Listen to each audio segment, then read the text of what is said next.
नाम है अभिषेक शर्मा और आपका वेलकम करता हूँ अनस्टॉपेबल मैथमेटिकल चैनल पर। तो डियर स्टूडेंट, आज का जो हमारा टॉपिक होगा इनडेफिनाइट इंटीग्रेशंस के अंदर आज हम शुरू करेंगे इंटीग्रल ऑफ द पार्ट्स। ठीक है, तो इंटीग्रल बाय पार्ट्स के ऊपर जितने भी कॉन्सेप्ट्स होंगे और जितने भी इंपॉर्टेंट प्रॉब्लम्स होंगे उन्हीं के बारे में मैं डिस्कस करूंगा। और फिर इंटीग्रल बाय पार्ट्स के अंदर जो डिफरेंट इंटीग्रल फॉर्म्स होते हैं, जैसे e⁻x ब्रैकेट में फंक्शन है और फंक्शन का डेरिवेटिव है, वो वाले फॉर्म्स देखेंगे। और इसके आगे जितने भी इंपॉर्टेंट फॉर्म्स होंगे इनडेफिनाइट इंटीग्रेशंस के इंटीग्रल बाय पार्ट्स में, उसी के ऊपर हम चर्चा करेंगे। ठीक है, तो इंटीग्रल बाय पार्ट्स के ऊपर मैंने प्रीवियसली 9 वीडियोस अपलोड कर चुका है, जहां पर हमने इंटीग्रल बाय पार्ट्स के बेसिक फॉर्मूलेस और कुछ इंपॉर्टेंट एक्सपेक्टेड एग्जांपल जो कि आपके जेई कॉम्पिटिटिव एग्जाम्स में आ सकते हैं, इसकी बेसिकली प्रोबेबिलिटी वहां पर मैंने डिस्कशन किया है। तो उस कंप्लीट वीडियो का प्लेलिस्ट मैं इस वीडियो के डिस्क्रिप्शन में दे दूंगा, आप लोगों को वहां से मिल जाएगा। तो चलिए शुरू करते हैं विदाउट टाइम वेस्ट किए। तो यहाँ पर एक इंपॉर्टेंट कंसेप्ट आपको क्या याद रखना है इनडेफिनाइट इंटीग्रेशंस में, टॉपिक हमारा क्या होगा यहाँ पर, इंटीग्रल बाय पार्ट्स। ठीक है, तो टॉपिक है हमारा इंटीग्रल बाय पार्ट्स।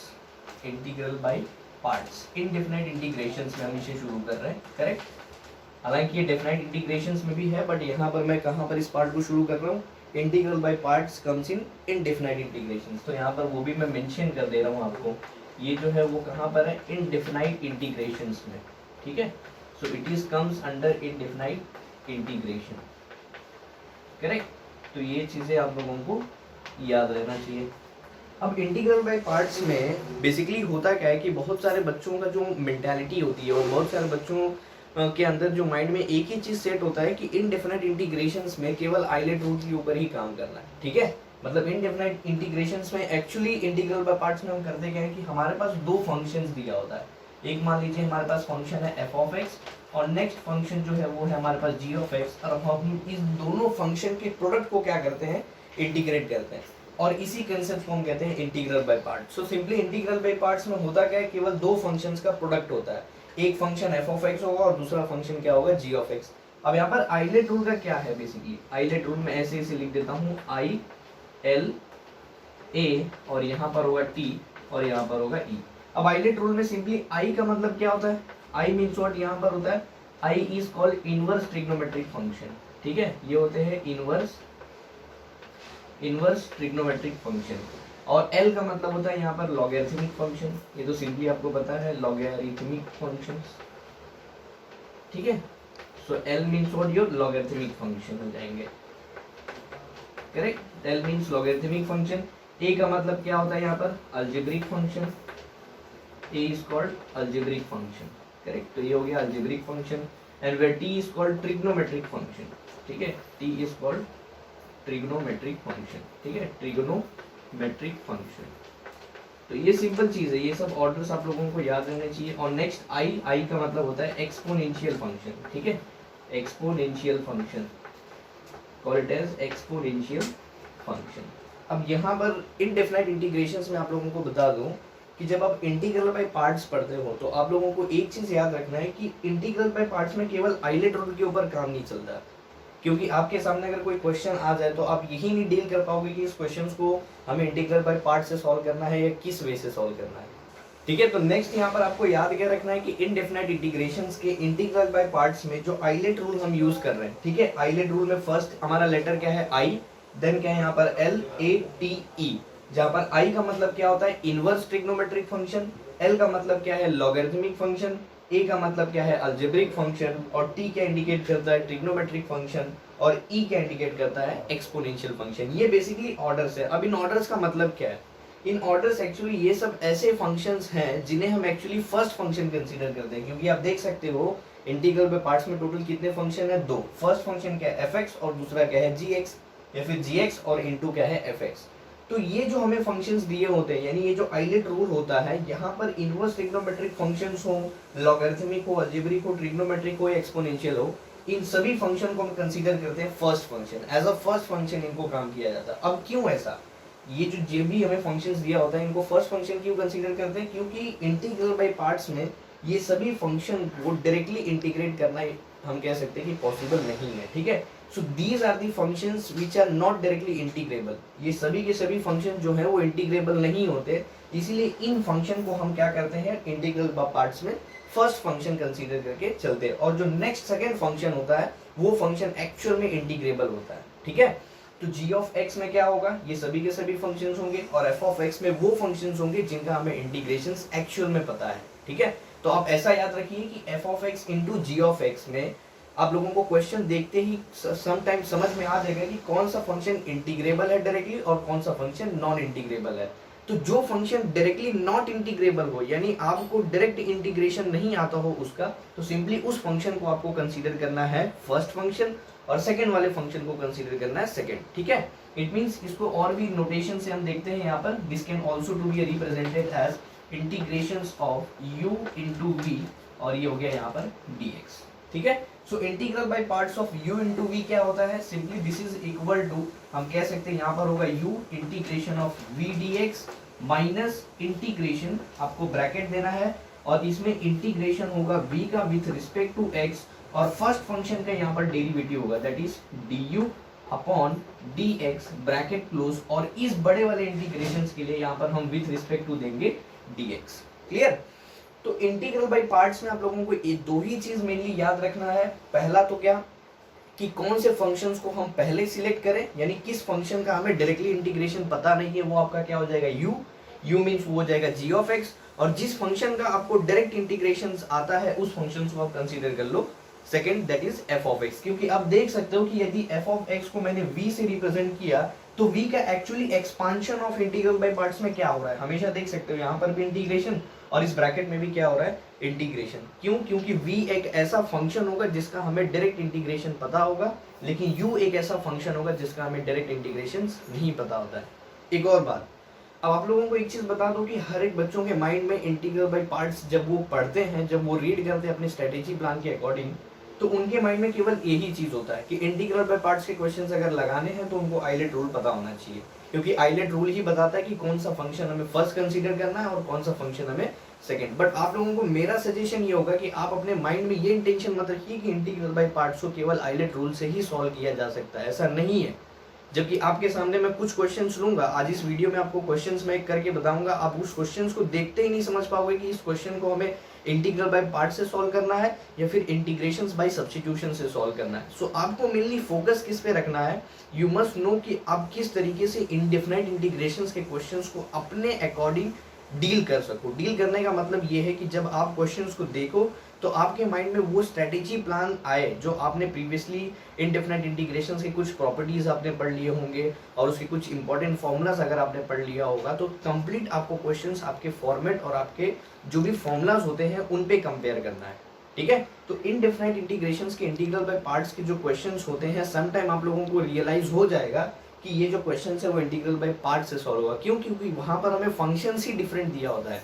कभी कभी हमारा g ऑफ x जो होगा लॉगरिथमिक फंक्शन होगा, f ऑफ x जो है वो एक्सपोनेंशियल फंक्शन हो जाएगा, कभी ये एक्सपोनेंशियल हो गया, कभी ये ट्रिग्नोमेट्रिक हो गया, कभी ये हमारा जो हो सकता है इनवर्स ट्रिग्नोमेट्रिक हो जाए, कभी ये ट्रिग्नोमेट्रिक हो जाए।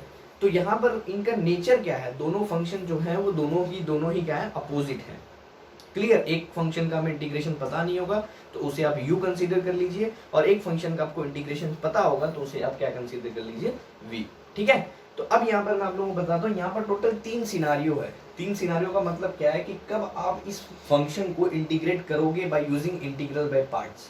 सबसे पहला सिनारियो क्या है यहाँ पर, फर्स्ट सिनारियो ये है कि यहाँ पर मान लीजिए कि g ऑफ x का आपको डायरेक्ट इंटीग्रेशन नहीं पता, ठीक है, नॉट कह सकते हैं हम लोग डायरेक्टली इंटीग्रेबल, डायरेक्टली हम कह सकते हैं कि ये जो है वो इंटीग्रेबल नहीं है, ठीक है, नॉट डायरेक्टली इंटीग्रेबल। तो ये अगर डायरेक्टली इंटीग्रेबल नहीं है तो सिंपली आपको इसे कंसीडर करना है u, करेक्ट। अगर g of x directly not integrable है तो आपको u मींस व्हाट, आपको first function as a consider करके चलना है। सेकेंड आपका होता है कि सम टाइम कैसा होता है कि आपको 2 फंक्शन ना देकर केवल एक ही फंक्शन देते हैं वो लोग, ठीक है। तो उस केस में मान लीजिए कि मुझे f ऑफ x एक ही फंक्शन दिया होगा, ठीक है। यहाँ पर मैं आप लोगों को बता दे रहा हूँ, यहाँ पे 2 फंक्शंस हैं, ऐसे आप याद रखिए 2 फंक्शंस हैं फर्स्ट वाले केस में, और सेकेंड वाले केस में केवल 1 ही फंक्शंस हमें दिया हुआ है। तो इस केस में आपको क्या करना है, हमेशा याद रखिए कि जब हमारे इंटीग्रेशंस के अंदर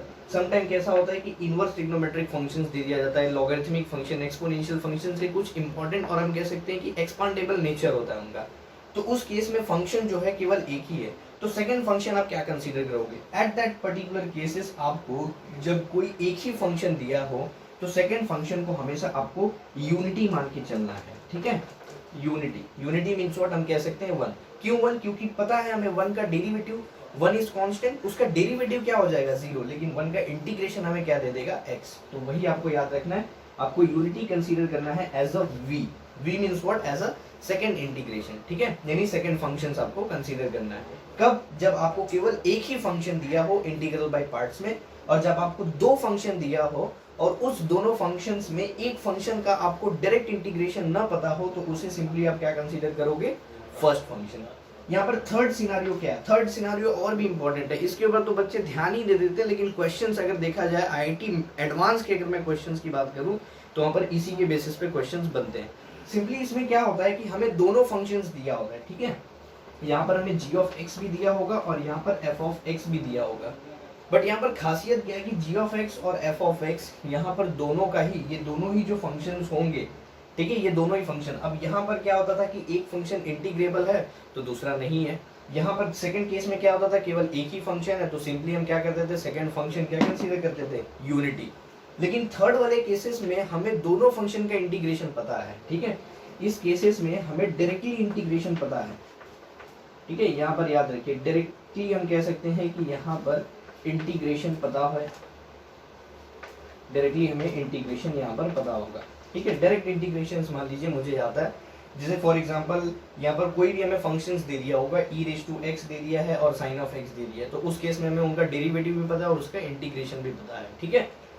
तो आपको ऐसा याद रखना है कि जब दोनों ही फंक्शन डायरेक्टली इंटीग्रेबल हो तो उस केस में आपको सिंपली करना क्या है, कोई एक ऐसा फंक्शन आपको कंसीडर करना है जिसका आप डिफरेंशिएट करो और अंडर इंटीग्रल साइन, ठीक है, जिसका आप क्या करोगे, डिफरेंशिएट करो, means you means what, first function आप कोई ऐसा फंक्शन कंसीडर करो कि जिसका आप डेरिवेटिव करने के बाद अंडर इंटीग्रल साइन, इस इंटीग्रल साइन और इस इंटीग्रल साइन के अंदर आप उस फंक्शन को इंटीग्रेट कर पाओ, ठीक है। फिर से मैं रिपीट कर रहा हूं कि जब दोनों ही फंक्शन डायरेक्टली इंटीग्रेबल हो तो उस केस में आपको फर्स्ट फंक्शन वही कंसीडर करना है जिस फंक्शन को आप डिफरेंशिएट करने के बाद अंडर इंटीग्रल साइन आप उसे इंटीग्रेट कर पाओ, तो उस केस में आपको फर्स्ट फंक्शन वही कंसीडर करना है जिसका डेरिवेटिव करने के बाद इंटीग्रल साइन के अंदर आप उसे इंटीग्रेट कर पाओ। तो ये तीन सिनारियो आपको याद रहने चाहिए और ये उसका मेनली एक्सपांशन है और ये हमारा क्या है, आइलेट रूल। चलिए एक एग्जांपल मैं करके बताता हूँ जहां पर आप देखोगे कि उस एग्जांपल को कि देखते वक्त वो कुछ और है और सोल्यूशन करने के बाद कुछ और है। तो चलिए एग्जांपल मैं बता देता हूँ। यहाँ पर first example most expected example है, ठीक है, मोस्ट एक्सपेक्टेड एग्जांपल होगा। तो एग्जांपल सिंपली क्या है, मान लीजिए हमें इंटीग्रेट करना है, इंटीग्रेशन दिया हुआ है, इंटीग्रेशन ऑफ यहाँ पर है एक्स स्क्वायर इन न्यूमरेटर और डिनोमिनेटर में दिया हुआ है dear student x into sine x और प्लस है हमारे पास कॉस ऑफ एक्स का होल स्क्वायर, ठीक है। और इस फंक्शन को हमें इंटीग्रेट करना है with respect to x. Expression एक बार फिर से देख लो क्या दिया हुआ है, न्यूमरेटर में एक्स स्क्वायर और डिनोमिनेटर में क्या है x into sine x plus cos x का क्या दिया हुआ है यहाँ पर होल स्क्वायर। अब देखिए इस क्वेश्चन को देखने में कैसा फील लग रहा है कि ये क्वेश्चन जो है वो इंटीग्रल बाय पार्ट से सॉल्व हो जाएगा, क्योंकि इंटीग्रल बाय पार्ट्स में होता क्या था कि f ऑफ x अलग से दिया होगा, g ऑफ x अलग से दिया होगा। हमारे माइंड में एक ही इंटेंशन है कि f ऑफ x एक फंक्शन है, g ऑफ x एक फंक्शन है, तो सिंपली हमें देखना है कि f ऑफ x अगर नॉट इंटीग्रेबल है डायरेक्टली उसे फर्स्ट फंक्शन कंसीडर कर लो और सेकंड वाले फंक्शन को डिफरेंशिएट यानी u v कंसीडर कर लो। लेकिन यहाँ पर सिनारियो कुछ अलग है डियर स्टूडेंट। इस क्वेश्चन को देखते ही हमें ऐसे तुरंत फील हो जाएगा कि क्वेश्चन इंटीग्रल बाय पार्ट से सॉल्व ही नहीं होगा। तो बहुत सारे बच्चों का माइंड इंटेंशन क्या होता है, वो बच्चे इंटीग्रल बाय सब्स्टिट्यूशन से सॉल्व करने लग जाते हैं, जबकि होना पॉसिबल ही नहीं है। इंटीग्रल बाय सब्स्टिट्यूशन में करने से पहले आपको बता दो कि माइंड कैसे चलता है आप लोगों का। सिंपली कुछ बच्चे क्या करते हैं कि उनको एक्सप्रेशंस पता होता है कि अगर डिनोमिनेटर में a sin x b cos x ऐसा अगर कुछ एक्सप्रेशन है उसका होल स्क्वायर है, तो वो क्या करते हैं न्यूमरेटर और डिनोमिनेटर में cos स्क्वायर x से डिवाइड और मल्टीप्लाई करते हैं और फिर बाद में साइमल्टेनियसली tan स्क्वायर का सब्स्टिट्यूशंस करके सॉल्व करने लग जाते हैं। बट ये क्वेश्चंस में देखिए यहाँ पर एक्सप्रेशन जो है वो एक्चुअल में दिया कुछ और होता है और उनका इंटेंशन कुछ और है। यहाँ पर एक्सप्रेशन में a sin x नहीं है, a इज अ कांस्टेंट, यहाँ पर x sin x है, जहाँ पर x एक वेरिएबल है और उसी के रिस्पेक्ट में हम क्या कर रहे हैं, इस पूरे फंक्शन को इंटीग्रेट कर रहे हैं, तो वो तो कॉन्सेप्ट अप्लाई ही नहीं होगा, ठीक है। तो सिंपली आपको करना क्या है, हर सिचुएशंस में हमेशा याद रखिए कि न्यूमरेटर का में अंदर जब आप कोई भी अरेंजमेंट करते हो तो वो हमेशा विथ रिस्पेक्ट टू डिनोमिनेटर होता है, और जब आप कोई भी अरेंजमेंट डिनोमिनेटर में करते हो तो वो हमेशा विथ रिस्पेक्ट टू न्यूमरेटर होता है, ठीक है, ताकि चीजें जो है वो बेसी तरीके से बैलेंस रहे from numerator as well as from denominator. तो सिंपली सबसे पहले माइंड में आप क्या करिए, जब भी क्वेश्चन आपको लगे कि हाँ भैया ये कहीं ना कहीं प्रॉब्लम हमें कर रहा है, तो आप सिंपली क्या करना होगा, डिनोमिनेटर के फंक्शंस को, पावर को छोड़कर जो भी बचा उसको u कंसीडर कर लो, ठीक है, या फिर t सब्स्टिट्यूट कर लो। तो मान लीजिए अगर मैंने यहाँ पर कंसीडर किया पुट न्यूमरेटर में x sin x, ठीक है, x sin x और प्लस cos x को मैंने अगर सब्स्टिट्यूट कर दिया t, so what is derivative. अब सब्स्टिट्यूट करने के बाद डेरिवेटिव, तो यहाँ पर इसका डेरिवेटिव क्या हो जाएगा, u इंटू वी। तो यहाँ पर अगर डेरिवेटिव किया जाए तो it becomes x of cos x हो जाएगा, correct, x of cos x और प्लस क्या हो जाएगा यहाँ पे sin ऑफ x, और cos x का डेरिवेटिव क्या होता है, माइनस ऑफ sin x, ठीक है, और t को डिफरेंशिएट करोगे तो क्या हो जाएगा, dt upon dx। Now plus sin x minus sin x क्या हो गया, कैंसिल, तो बचा क्या हमारे पास x cos ऑफ x, और यहाँ पर इसको dx ले ले, so this is equal to क्या हो गया, dt। बस काम खत्म। इसका मतलब क्या किया कि आपने डिनोमिनेटर के टर्म्स को ऐसे t सब्स्टिट्यूट किया तो आपको मिला क्या, x cos x dx equal to dt। तो हमारे पास तो x cos x में से हमारे पास क्या है, यहाँ पर x तो पहले से है, यानी एक्स स्क्वायर को अगर देखा जाए तो मैं इसे ब्रेक कर सकता हूँ, ठीक है, x इंटू एक्स में हमें अरेंजमेंट किस चीज का करना है, केवल cos x का। तो सिंपल है ना, आप क्या करिए, न्यूमरेटर और डिनोमिनेटर में cos x से मल्टीप्लाई और डिवाइड कर दीजिए, तो फाइनली हमारा जो एक्सप्रेशन जनरेट होगा dear student, that becomes like this, ठीक है। एक x को मैं ऐसे कंसीडर कर लेता हूँ, x डिवाइडेड बाय मैंने cos x यानी cos x से डिवाइड कर दिया, और यहाँ पर इंटू करके मैं लिखता हूँ x इंटू cos x, यहाँ पर मैंने cos x से मल्टीप्लाई कर दिया, और ये x इंटू एक्स क्या हो जाएगा, एक्स स्क्वायर, और इसके डिनोमिनेटर में हम ये कंप्लीट फंक्शन लिख लेते हैं, that is x of sin x, और प्लस क्या हो जाएगा यहाँ पर cos x the whole square, और ये हो गया dx, करेक्ट। एक तो आप लोगों को पता होगा, जस्ट इस पर्टिकुलर वीडियो के प्रीवियस वीडियो में जाइए, लगभग मैं 5th नंबर वीडियोस में, जहां पर मैंने आप लोगों को कोरोलरीज के बारे में बताया है, ठीक है, इनडेफिनेट इंटीग्रेशन में किस तरीके से आप कोरोलरी को यूज करके सिंपली क्वेश्चंस को फटाफट हैंडल करके आगे जाना। सिंपल कोरोलरी है, क्या है वहां पर, इंटीग्रेशन ऑफ, अगर मान लीजिए डिनोमिनेटर में कोई फंक्शन है, करेक्ट, और न्यूमरेटर में उस फंक्शन का डेरिवेटिव दिया हो, तो उस केस में ये पूरे फंक्शन का इंटीग्रेशन जो होता है that becomes log of mod of denominator, ठीक है, ऐसे याद रखिए, log of mod of denominator plus C. log of mod of denominator में इन शॉर्ट कंप्लीट डिनोमिनेटर में जो भी फंक्शन होगा वो log के मॉड में आ जाएगा, खत्म। अब उसी चीज को एनालाइज करते हैं, तो देख सकते हो यहाँ पर इस वाले पार्ट में कि ये फंक्शन है और ऊपर फंक्शन का डेरिवेटिव है, जस्ट यहाँ पर क्या दिया हुआ है, स्क्वायर में दिया हुआ है, ठीक है, तो ये स्क्वायर तो हम एनालाइज कर सकते हैं, 1/2 में आ जाएगा। इसका मतलब क्या हो गया, अब यहाँ पर चीज को देखिए जरा, अब दो फंक्शंस में तो बढ़ गया ना ये, इसे हम f ऑफ x कंसीडर कर लेते हैं और इसे g ऑफ x मान लीजिए। तो अब देखिए f ऑफ x के केस में क्या हो रहा है, इस f ऑफ x केस में देखोगे तो इस फंक्शन को हम डिफरेंशिएट कर सकते हैं, और इस वाले फंक्शन को देखोगे तो इस फंक्शन का हमें डायरेक्ट इंटीग्रेशन, ठीक है, ये वाले फंक्शंस को अगर आप देखोगे, इस फंक्शन को अगर हम इंटीग्रेट करें, इस फंक्शन को अगर हम क्या करें, इंटीग्रेट करें, तो ऑब्वियसली सिंपली सॉल्व हो जाएगा, करेक्ट, क्योंकि इस केस में हमारा ये प्रॉपर्टी काम करेगा, करेक्ट। इसका मतलब क्या है कि जो g ऑफ x फंक्शन है, इस फंक्शन का हमें इंटीग्रेशन पता है, करेक्ट, और ये वाले फंक्शन का हमें इंटीग्रेशन नहीं पता है, और हमारे according to the rule of integral by parts हम करते क्या है कि जिस फंक्शन का हमें डायरेक्ट इंटीग्रेशन ना पता हो उसी फंक्शन को हम क्या कंसीडर करते हैं, एज अ फर्स्ट फंक्शन। इसका मतलब ये वाला जो फंक्शन होगा वो हमारा क्या होगा, u, और ये वाला जो फंक्शन होगा वो क्या हमारा v। चलिए प्रोसीड करते हैं। तो नेक्स्ट हमारा फॉर्मूला खाली यूज करना है, ये u हो गया, means this is to be a u and this is will be the v। तो फॉर्मूला यूज कर लो, u पहले आएगा, मींस x। चलिए इसको मैं जो x अपॉन cos x लिखा हुआ है इसको मैं x इंटू सेक x भी लिख सकता हूँ, correct, x into sec x, and integration किसका होगा, ये वाले फंक्शन का, that is x into cos x dx, and whole term is divided by क्या होगा, x of sin x, and plus क्या हो जाएगा cos x the whole square, correct. तो u integration of v minus क्या होगा, बड़ा इंटीग्रेशन देना है, और ब्रैकेट में आपको फिर से इंटीग्रेट करना है फंक्शन को, यानी इंटीग्रेशन ऑफ क्या हो जाएगा, x cos x, and divided by क्या हो जाएगा यहाँ पर x cos x, ब्रैकेट में x ऑफ sin x, और प्लस क्या हो जाएगा cos x the whole square, और नेक्स्ट हम क्या करेंगे यहाँ पर डेरिवेटिव ऑफ u, तो d बाई dx ऑफ क्या होगा, x इंटू सेक x होगा, ये याद रखना है, ठीक है, एंड ब्रैकेट क्लोज, और यहाँ पे हम कर देंगे dx, यानी इस बड़े वाले इंटीग्रेशन के लिए यहाँ पर क्या हो जाएगा dx। ऐसा याद रखिए, ये अगर मेल है सो this is becomes female, correct. मतलब जस्ट हम कह सकते हैं इंटीग्रेशन और डीएक्स का एक रिलेशन होता है। तो सिंपली हमने कर दिया, ये u हो गया इंटीग्रेशन ऑफ v माइनस बड़ा इंटीग्रेशन फिर इंटीग्रेशन ऑफ v और डेरिवेटिव ऑफ u। तो इसके आगे का क्वेश्चंस जस्ट इसको मैं रफ कर लेता हूँ, ठीक है। तो एग्जांपल का फाइनली हमें आउटपुट क्या मिला है, यहाँ पर जस्ट मैंने रफ कर लिया है और जो यहाँ पर लिखा हुआ चीज था उसको ऊपर लिख दिया, ठीक है। तो फाइनली हमें क्या मिला यहाँ पर x इंटू सेक एक्स और इंटीग्रेशन में क्या मिला x cos x। जस्ट मैंने इस वाले फंक्शन को, जो हमारा फंक्शन था सेकंड फंक्शन का हमने देखा कि उसका डायरेक्ट इंटीग्रेशन हमें आता है, तो मैंने उसे क्या कंसीडर कर लिया, u v कंसीडर कर लिया, क्योंकि v केस में क्या होता है कि उस जिस फंक्शन का हमें इंटीग्रेशन पता है उसे हम v कंसीडर करते हैं और जिस फंक्शन का हमें इंटीग्रेशन नहीं पता है उसे हम क्या कंसीडर करते हैं, फर्स्ट फंक्शन, ठीक है।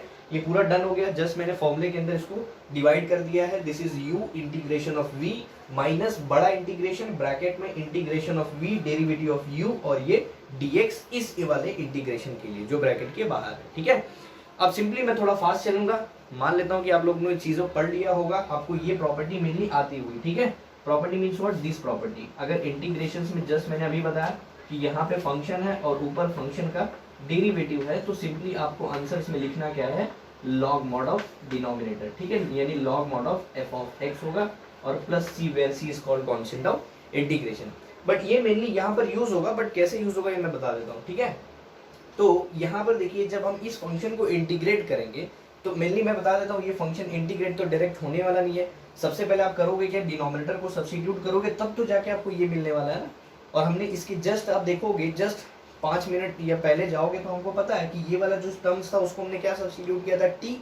तो ये वाला फंक्शन है और ऊपर फंक्शन क्या है, उसका डेरिवेटिव। तो सिंपली आप देख सकते हो कि पूरे टर्म का जो हम एक्सपांशन लिखेंगे वो कुछ ऐसा हो जाएगा ना dear student, x into sec x और ये हो जाएगा integration of 1/t square, correct. और इंटीग्रेशन किसके रिस्पेक्ट में होगा, विच रिस्पेक्ट टू t, क्योंकि यहाँ पर पैरामीटर क्या हो गया, t।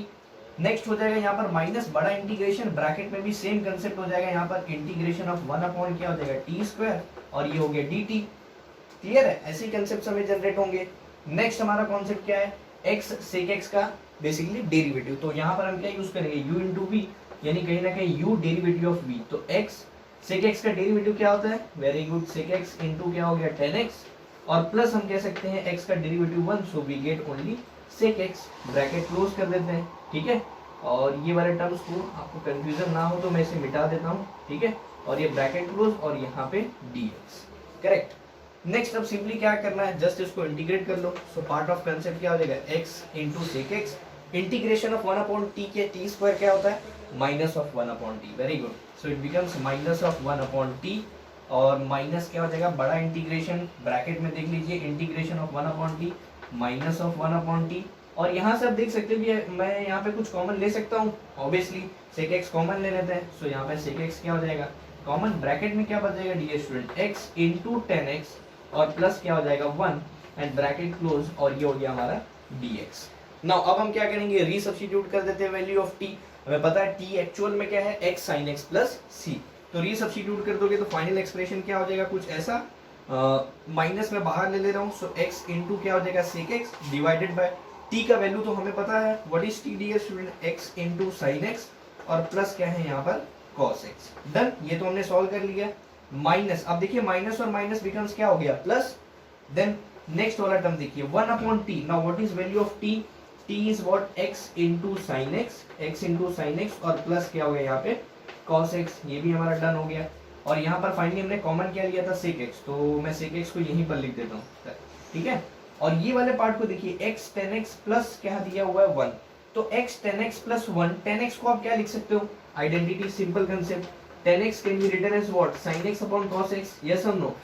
10x को आप क्या लिख सकते हो, sin x upon cos x। तो वही अगर sin x upon cos x लिखूं तो फाइनली हम जब इसे LCM ले लेंगे तो फाइनल एक्सप्रेशन में मुझे क्या मिलेगा dear student, like that, x into sine x और प्लस मुझे मिलेगा cos x और डिवाइडेड बाय मुझे मिलेगा cos x डियर स्टूडेंट, ये आपको याद रखना है। और ये हो गया dx। ना देखिए एक्सप्रेशन कितना सिंपल हो गया, न्यूमरेटर और न्यूमरेटर से क्या हो गया, कैंसिल। अब ये है sec x और ये है 1/cos x, 1/cos x को आप क्या लिख सकते हो, sec x। तो sec x into sec x क्या हो जाएगा, sec स्क्वायर ऑफ x, यानी फाइनल आंसर जो हमें मिला that is what x into sec x and whole term is divided by x into sin x and plus is what cos x। Clear है, plus of cos x and plus integration हम किसका करेंगे dear student, sec square of x और with respect to x. तो final जो हमें output मिलेगा and final the answer is, यहाँ पर मैं लिख दे रहा हूँ, ये वाले पार्ट को जस्ट रिपीट कर लीजिए, minus of x into sec x and divided by x into sine x and plus is cos x, और यहाँ पर integration of sec square x क्या होता है डियर स्टूडेंट, tan x। तो फाइनली जो हमारे पास आंसर बना, this is becomes tan of x, और ये क्या है, this is what, indefinite integration. तो लास्ट में हम क्या ऐड करेंगे यहाँ पर, plus c, where c is called constant of integration. So this is an final solution dear student. So hey guys, यहीं पर इस वीडियो को हम एंड करते हैं। कोशिश करिए कि इस पर्टिकुलर वीडियो सीरीज को आप अपने फ्रेंड सर्कल्स में शेयर करिए और सब्सक्राइब करना ना भूलिए, ताकि आपको इस पर्टिकुलर चैनल पर लेटेस्ट वीडियो का अपडेट्स मिलता रहे और मोस्ट एक्सपेक्टेड क्वेश्चंस मैं इसी वीडियो और इसी चैनल्स पे अपलोड करता हूं, ताकि डे बाय डे आप अपने स्ट्रेटेजी प्लान के अकॉर्डिंग अपनी पढ़ाई को इस पर्टिकुलर लॉकडाउन में आगे कर सकें। So the thank you and welcome to all.